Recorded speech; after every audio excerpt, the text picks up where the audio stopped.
Hepatitis फाउंडेशननि संसामानि सालनरगै दिनै आगरतलाव संसाजाखा कायसा फुंकसां हिमबतक state मिउजियामनि बसखांनि सिनि अ हिमबतक जेरै आगरतलानि जुदा जुदा लाहार हिमबतक खलायलेख्या रोंसोङै दंनाय तै जुदा जुदा आदौरक अ हिमबतक मानजाखा एमएलए दीपक मजुमदार তাই সাকদুক নাইখুংনি দাগিফাং সঞ্জীব দেববর্মানে খবৈ जुदा जुदा आदौरक হেপাটাইটিস রোগ সংক্রমণ বিষয়ে তার ভাষণে কিছুটা আলোকপাত করেছেন বক্তারা। আমি দীর্ঘায়িত করতে যাচ্ছি না, কারণ র্যালি শুরু হবে।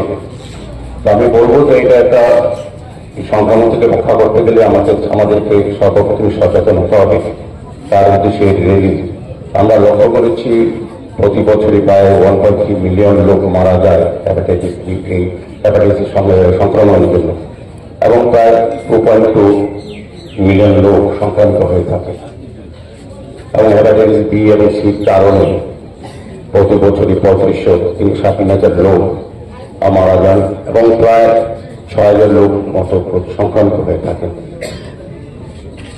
সেই ক্ষেত্রে আমি বলবো যে আমাদেরকে সচেতন হওয়া অত্যন্ত প্রয়োজন, কারণ লিভারজনিত কারণে হেপাটাইটিস বিভিন্ন লিভার, যেটা আমরা সবচেয়ে গুরুত্বপূর্ণ অঙ্গ আমাদের দেহের মধ্যে, সংক্রামিত হয়ে থাকে। লিভারকে রক্ষা করার জন্য, হেপাটাইটিস সংক্রমণকে মুক্ত করার জন্য আমাদের এই বিশেষ উদ্যোগ গ্রহণ সচেতন হতে হবে। আমাদের রাজ্যে আমি বলবো যে একটা সময় আমরা যখন দেখেছি যারা হেপাটাইটিস সংক্রমিত হতো বা লিভারজনিত রোগে বা কিডনিজনিত কারণে আমাদের রাজ্যের বাইরে দিল্লি বা চেন্নাই যেতে হতো, কিন্তু এখন আমাদের রাজ্যে সরকার আসার পর আমি বলবো যে আমাদের রাজ্যে কিন্তু স্বাস্থ্য পরিষেবার ক্ষেত্রে একটা আমূল পরিবর্তন হয়েছে।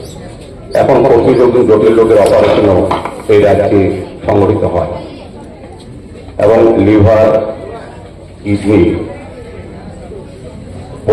প্রতিস্থাপন করার জন্য কিন্তু আমাদের পরিকাঠামো তৈরি করা হচ্ছে আমাদের সরকারের তরফ থেকে, স্বাস্থ্য তরফ থেকে। এখন আর বাইরে রোগীদের সমাজ যেতে হয় না, এখানে কিন্তু অনেক জটিল অপারেশন হয়। আমি বলবো সেক্ষেত্রে আমাদের সরকারি দৃষ্টিভঙ্গি, স্বাস্থ্য দপ্তরের যারা দায়িত্বে আছেন তাদের আন্তরিক প্রচেষ্টা এটা পরিবর্তন সম্ভব হয়েছে। কারণ আজকে যারা প্রতিভাবরা বা যারা ডাক্তারবাবুরা আছেন তারা আগেও ছিলেন রাজ্যে, কিন্তু পরিকাঠামোগত দুর্বলতার কারণে হোক বা কোনো সুযোগ না পাওয়ার কারণে হোক, এই রাজ্যের চিকিৎসকেরা গুণ থাকতেও, সমস্ত গুণাবলী থাকতেও তাদের এই বড় বড় চিকিৎসাগুলি করতে পারতেন না। আমাদের সরকার আসার পর পরিবহনের মতো স্বাস্থ্য দপ্তরে অনেক উন্নত হওয়ায় আজকে কিন্তু এই চিকিৎসাগুলি এই রাজ্যে হচ্ছে। আমরা যারা এই সংক্রমিত হচ্ছি এই রাজ্যে রোগীরা, তারা কিন্তু সুযোগ পাচ্ছি। আমার বিশ্বাস থাকবে আজকের এর মাধ্যমে আমরা যে বার্তা দেবো, মানুষ আমরা সচেতন হবো, সতর্ক হবো, এবং আমরা এই রোগ থেকে যাতে দূরে থাকতে পারি এবং সরকারি সুযোগগুলি গ্রহণ করি, রাজ্যে আমরা চিকিৎসা পেতে পারি, সেই ব্যবস্থা করা হবে এবং সেটা আমরা নেব। আজকের এই র্যালিতে যারা অংশগ্রহণ, আবারও তাদেরকে ধন্যবাদ জানি। এই 28 জুলাই সারা বিশ্বের সঙ্গে সারা দেশে আমাদের এই রাজ্যেও হেপাটাইটিস রোগ সংক্রমণ বিষয়ে জনগণকে সচেতন করার উদ্দেশ্যে, সতর্ক করা হচ্ছে এবং প্রতিরোধের ব্যবস্থা গ্রহণের উদ্দেশ্যে কিন্তু আজকের এই র্যালি।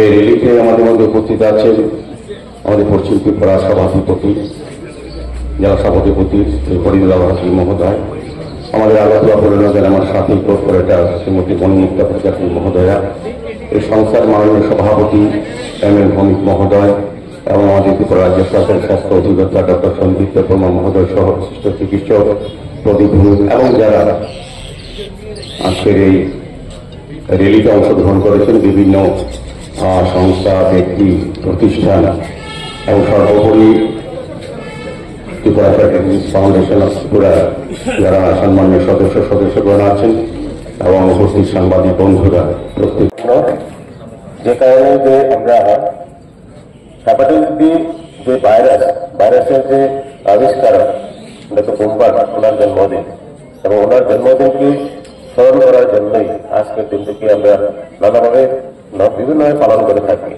তো আজকের এই দিনটাকে মনে রাখার জন্য হেপাটাইটিস বি ফাউন্ডেশন যে একটা র্যালির আয়োজন করেছে, সেই র্যালিতে আমাকে আমন্ত্রিত করার জন্য আমি বিশেষভাবে ওনাকে ধন্যবাদ।